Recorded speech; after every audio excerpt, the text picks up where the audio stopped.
number 4. I'm going to let you touch on number 4 because you were an athlete at 18. Yeah, so I was coming out of high school being a part of sports. So the gym was kind of already instilled in me. Number 4 is gym/combat. We'll get to combat in a minute.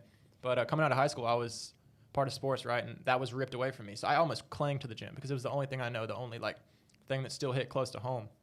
But I mean, regardless, a lot of you 18-year-olds probably aren't in the gym, probably didn't, surround yourself with extracurricular activities that involve physical activity. And that's a big deal growing up. And the gym just really shapes your character, along with, if I walk into a room and I look at Justin and be like, all right, this guy's on his shit, because it takes a lot of years to build a body like that. I mean, do you believe the same thing? Like, if you walk in your room and be like, all right, you can pick out the men.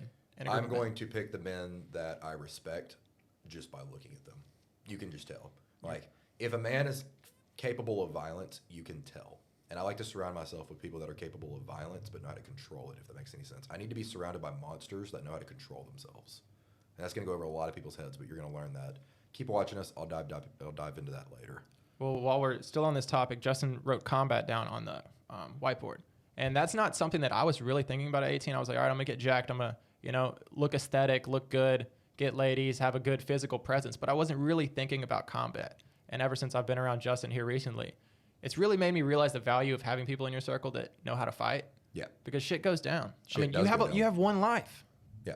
You really do. So do you want to say anything about combat, like getting into combat sports or any It of that? is. I grew up doing taekwondo, jiu-jitsu, MMA, and I was heavy into it up until about 16 years old. Then I got more into powerlifting, bodybuilding.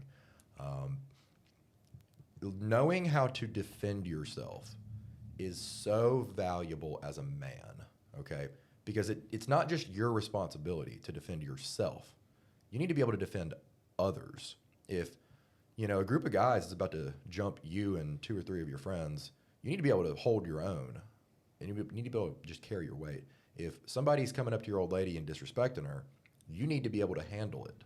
If somebody is trying to, grab your old lady from across the room and, you're not over there, you need to walk over there and handle it the moment she says, get off of me. As a man, you have the burden of performance to protect the people around you. And if you can't even protect yourself, how are you going to protect somebody else? So common sense here. You're not always going to be able to have a gun and a knife on you. Somebody, sometime in your life, is going to be either drunk, wrong time, wrong place. You need to be able to defend yourself. And you don't have to be, a cage fighter. Go take 6 months of jiu-jitsu, 3 months of jiu-jitsu if you're a guy. Take a little bit of Muay Thai. It will not hurt you, Going to the gym does not teach you how to fight. It honestly hurts you more than anything, because once you get too big and you just get too static, anybody who has any sort of combat experience will just be able to, wrap you into a pretzel easily. Just because you can bench 300 pounds does not mean you can defend yourself. It definitely helps. Now, don't be the guy that says size doesn't matter. It definitely does. Somebody who's 130 pounds and is like a black belt in Muay Thai is going to get wrecked by somebody who's 250 pounds who is a football player. Size definitely matters, but be able to defend yourself. That's huge. I like that, guy. So gym and sprinkle in a little bit of combat if you can.